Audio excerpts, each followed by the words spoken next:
नमस्कार। समाचार पत्रों की सुर्खियों के साथ मैं राजकुमार शर्मा।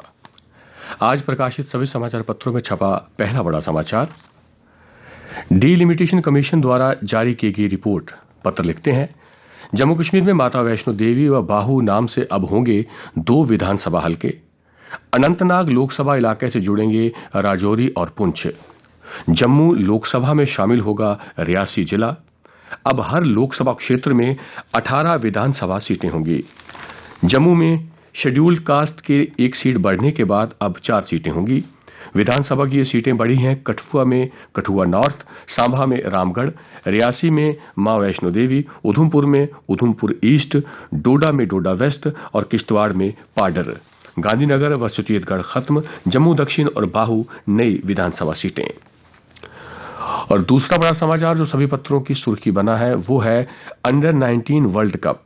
भारतीय टीम ने 24 साल बाद फाइनल में पहुंची इंग्लैंड की टीम को 14 गेंद बाकी रहते 4 विकेट से हराया।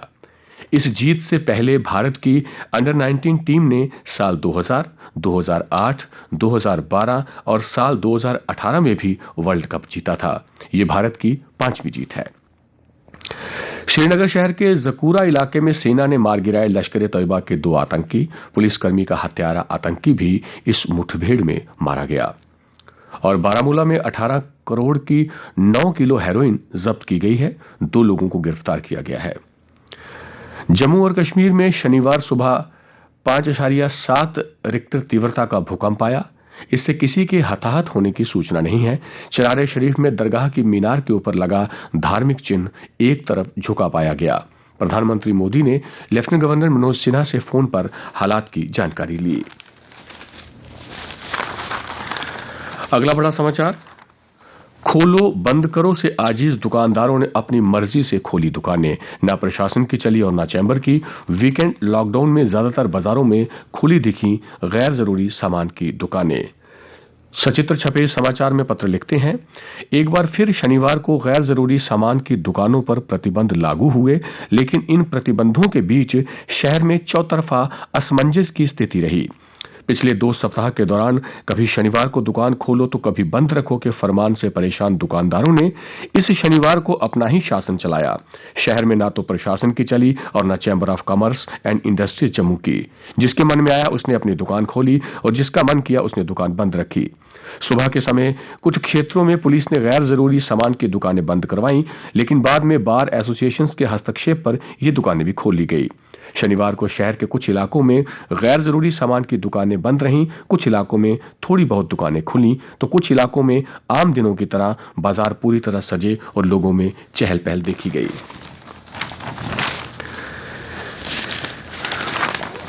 संत श्री रामानुजाचार्य ने समानता के विचार को दिया बढ़ावा। कहा, मोदी जी ने विश्व की सबसे बैठी हुई प्रतिमा का अनावरण किया। इसे दोबारा सुन लें। विश्व की दूसरी सबसे ऊंची बैठी हुई प्रतिमा का अनावरण किया। प्रधानमंत्री नरेंद्र मोदी ने श्री रामानुजाचार्य की 216 फीट ऊंची प्रतिमा स्टैच्यू ऑफ इक्वलिटी का अनावरण करने के बाद कहा कि 11वीं सदी के संत ने जीवन के हर पहलू में समानता के विचार को बढ़ावा दिया और घर घर तक समानता के संदेश को पहुंचाया। प्रधानमंत्री मोदी ने कहा, यह प्रतिमा संत श्री रामानुजाचार्य के ज्ञान, वैराग्य और आदर्शों की प्रतीक है। मुझे विश्वास है कि यह न सिर्फ आने वाली पीढ़ियों को प्रेरित करेगी बल्कि देश की प्राचीन पहचान को भी मजबूत करेगी। फिर बिगड़ी लता मंगेशकर की तबीयत।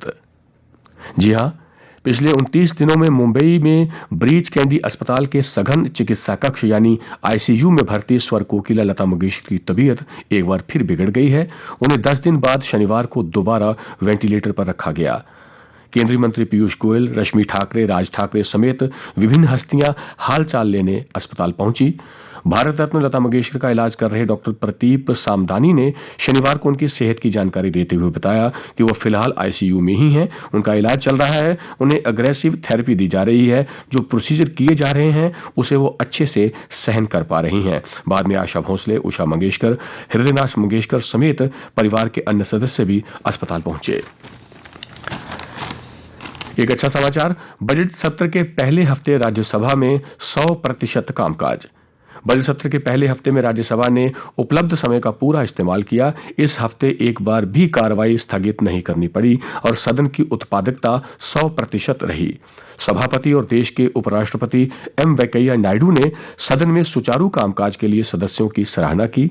उन्होंने बाकी बजट सत्र और भविष्य में भी यही भावना बनाए रखने का अनुरोध किया।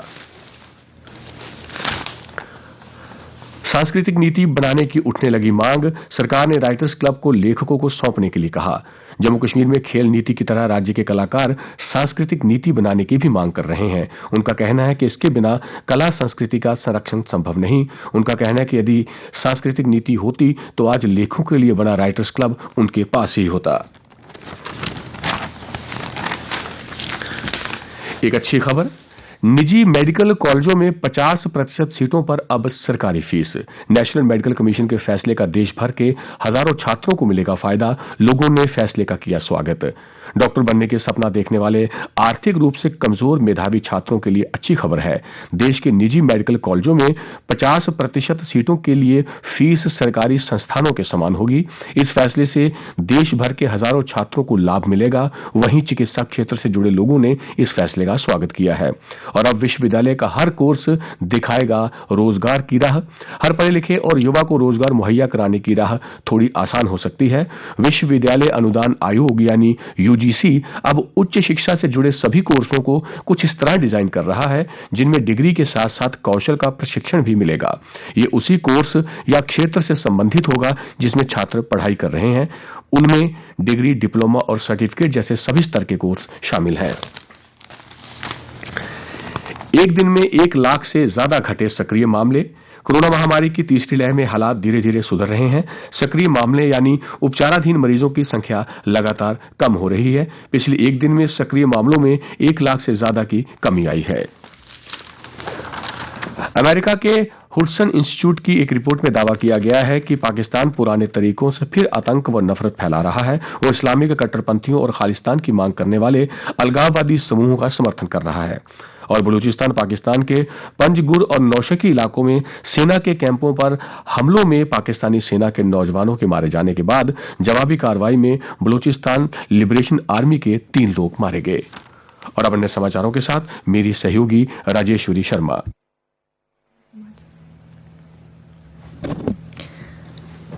धन्यवाद राजकुमार।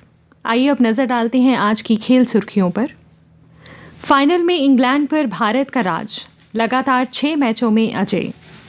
गेंदबाजों राज बाबा और रवि कुमार के शानदार प्रदर्शन के बाद उपकप्तान शेख रशीद और निशांत सिद्धू की पारी की मदद से भारत ने शनिवार को इंग्लैंड को 4 विकेट से हराकर अंडर 19 विश्व कप का खिताब 5वीं बार अपने नाम कर लिया। लगातार चौथा और कुल 8वां फाइनल खेल रही भारतीय टीम ने इंग्लैंड को 44.5 ओवरों में 189 रन पर समेट दिया। जवाब में भारत ने 47.4 ओवरों में 6 विकेट पर लक्ष्य हासिल कर लिया। 1000वें वनडे मैच में रोहित व द्रविड़ के नए युग की शुरुआत। वेस्ट इंडीज के खिलाफ सीरीज का पहला मुकाबला आज नई रणनीतियों पर रहेगा जोर, जिसमें वह अपनी पुरानी मध्य क्रम की समस्या से निजात पाने की कोशिश करेगी।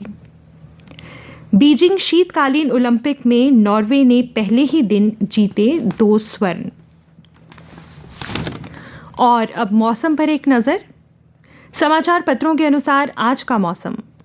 आज आंशिक तौर पर आकाश पर बादल छाए रहेंगे।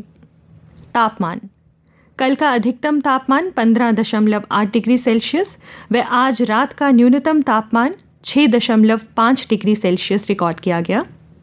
आज सूर्यास्त 6:09 पर व कल सूर्योदय 7:23 पर होगा।